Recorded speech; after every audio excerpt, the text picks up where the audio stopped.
Right, so this is a video talking about 5 different ways you can improve your free-to-play experience for NIKKE. So, as you guys are aware, I made a bunch of videos about this already. This game isn't the most free-to-play friendly out there, but you can definitely make your experience a bit better by doing a couple of these things in this video that I'll be talking about to make your life a little bit easier when it comes to this idle game experience. But for the most part though, you just AFK, come back, and you're good to go. Unless you care about gacha pulls, then can't really help you there. Regardless though, let's get right into this video. So the first thing you guys want to take advantage of is going to be the shop discounts. If you guys don't already know, every day the general shop does get reset. The first item is always free, so if you guys get lucky with like credits or USB boxes, make sure you definitely grab these things. After that, the values of these diminishes by a significant amount. There are a couple things in here that's interesting to grab, but personally, if you're a free-to-play player, I'll be very wary on sparing gems and be very wary spending credits as well too, because you'll need a lot of these later on in the game. Like right now, I need a lot of credits, so be very wary about that. And as you're pulling for your gachas, you should be getting these silver currencies right here called body labels. There's always going to be a discounted one on the far left. Make sure you cap that out every single day, because in the long run, this amount of currency should sustain you to buy out this thing pretty much every single day, as long as you're keeping up with friend pulls and those freebie pulls that you get for the first 1 or 2 weeks from the mission completions from this lost sector, stuff like that. You basically get a couple of these free pulls right here. This will stock up your body labels nicely until you run out of these, and then you gotta wait. So I advise just buying on discount right now. Don't really buy without discount unless you really want to, so do that. The second thing is to keep your core boxes. So as of right here, I have 1 2-hour core box. I use up most of them to push my squad to 101. But keep in mind that when you guys do push into 101, you're gonna need 10,000 of these if you're doing the purple synchronized method I'm doing as of right now. You're gonna need 10,000 of these. So it's better that you guys hold on to these things, because you're not gonna use them until basically level 100. And these things scale off of duration and outpost. So by the time you actually do get to 100, your outpost should be like level 40 something right now, and you'll get a lot more cores out of those boxes compared to using them very early. So make sure you save those core boxes, because you can get more value out of them when you wait until you're about to be level 100 or when you're at level 100, and then pop them open when you have more outpost level to get more out of these core dust right here. All right. Third thing is save Wipeout until you're stuck, or at least before reset. So what I do in this game is I usually save my Wipeout unless I need to do a big push, and I did one big push today, so that worked out in my favor. Otherwise, if you guys are stuck for like, let's say maybe a couple hours or 12 hours plus, I would definitely press the Wipeout button. What Wipeout does is basically does 2 hours of your outpost immediately.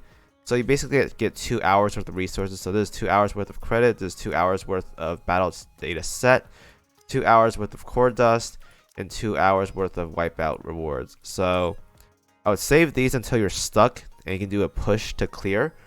Or what you guys can do is just wipe out before reset. That's what I do most of the time.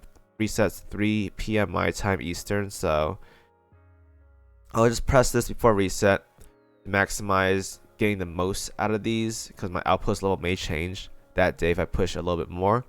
So I'll save Wipeout before reset, or at least right when I hit a good amount level to the point where I can't clear 3 more maps to get outpost level 46.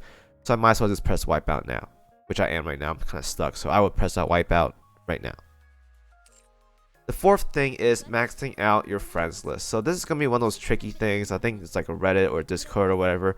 Personally, I don't have an issue maxing out my friends list, because I'll just be like, hey guys, YouTuber here, I need to max out my friend list. I should delete people though, because I'm getting people that are like a day old right here, so I don't want that. So figuring out friends list.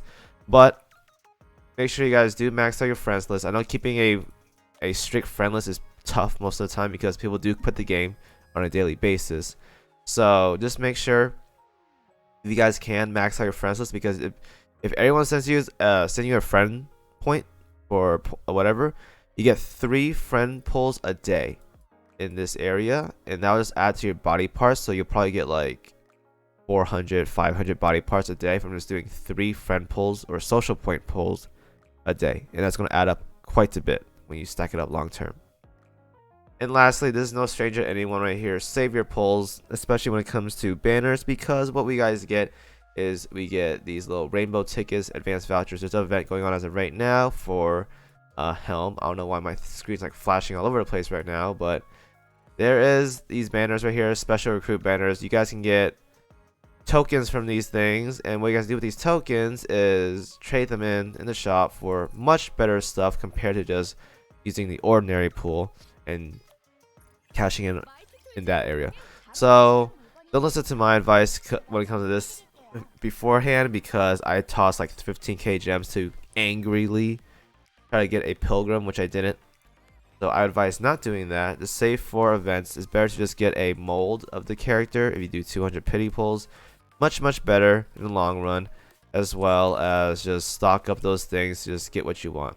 You can maybe get a pilgrim in the future one day, who knows, maybe. I wouldn't count on it, but maybe. Also, one thing some people need to consider is that pilgrim rates are the same when it comes to these banners. Some people think pilgrim rates are up. I mean, when it comes to like their average SSR, it is higher compared to that, but it's still 0.0833%. Just like the ordinary banner, it has not changed. It is still 0.0833%. The total pool is 0.5% chance. Divide that by 6, and that's 0.0833%. Okay, still the same thing. But you're better off pulling for a special banner, because sometimes these special characters can be really good, and it's better to pull there instead of just gambling, trying to get your third Vesty or some other SSR that's like not an SSR. So keep that in mind. So that's my advice to you guys. All 5 tips there will help you out in the long run. As long as you follow these things, you should be okay. RNG is still a factor when it comes to gacha and related stuff, but you can't really do much about that. So just sit back, sit tight, AFK, get your mats, push along, and following those instructions I told you guys earlier should help you out in the long run. So thank you guys for watching, and as always, I'll see you guys in the next video.